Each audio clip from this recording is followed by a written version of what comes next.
ಈ ಅಜ್ಜೆ ಒಲ್ಲಂದ ಕೇಂದ ನಾನು ಒಲ್ಪ ಕುಂದು ಏರು ನೆನವರಿಕೆ ಮಾಡ್ತಾರೆ ಓಡಾಡಿ ಕಟ್ಟಿ.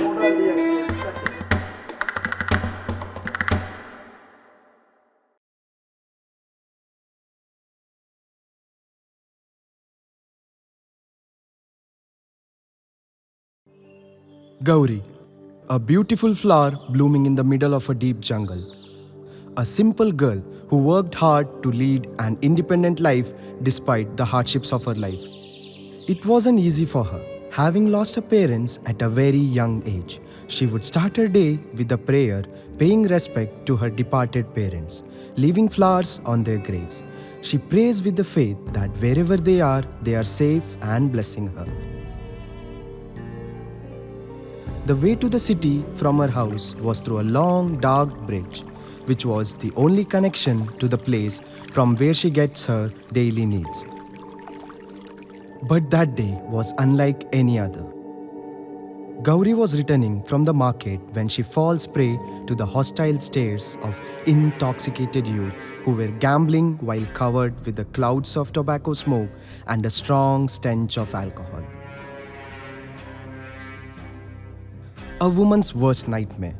Could those demons ever care for the feelings of a woman who dreamt for a better tomorrow?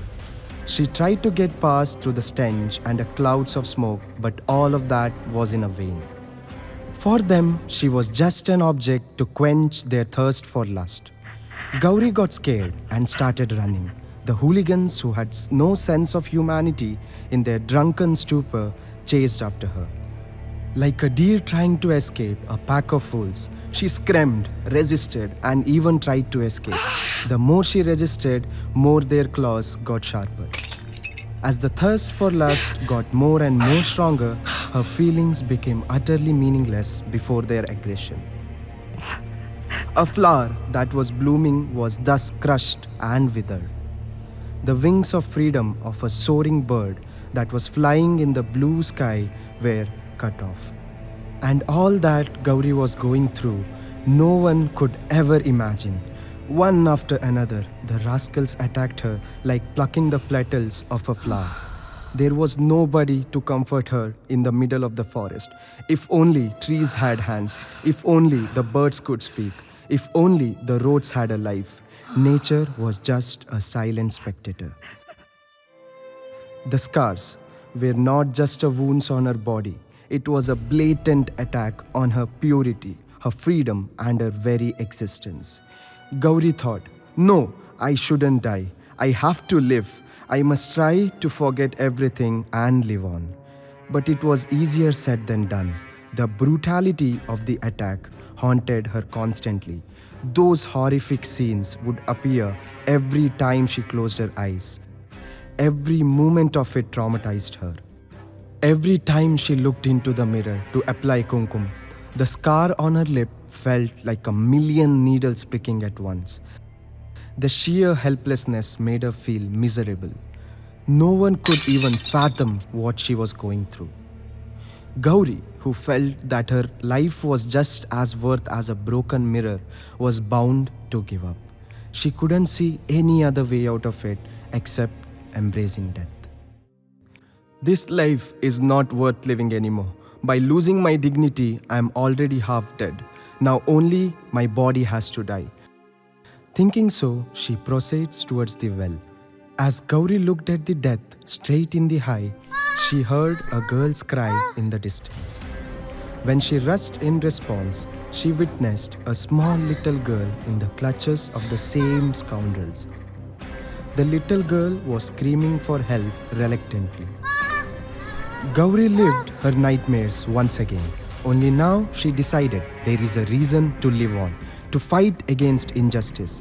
Rather than running away from the situation, she decided to face it with courage. Aggrieved Gauri picked up a big stone and ran towards them to save the girl and bludgeon those bastards. One by one, Gauri severed their heads. The once helpless and a poor Gauri had now transformed into the goddess of death, that is Mahakali.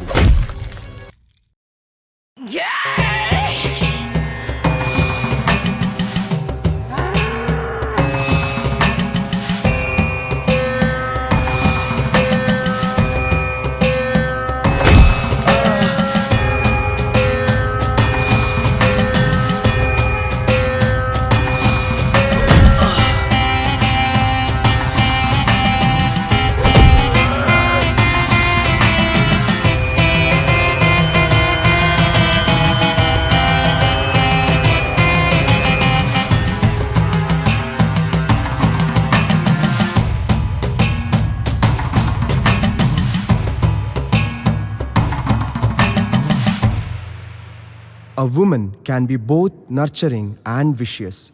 There is a divine power inside every woman that emerges when confronted by evil, ignorance, and egoism. A one's mother, a sister, a lovely daughter, when invoked, can take the form of Mahakali and become the epitome of self empowerment and transformation.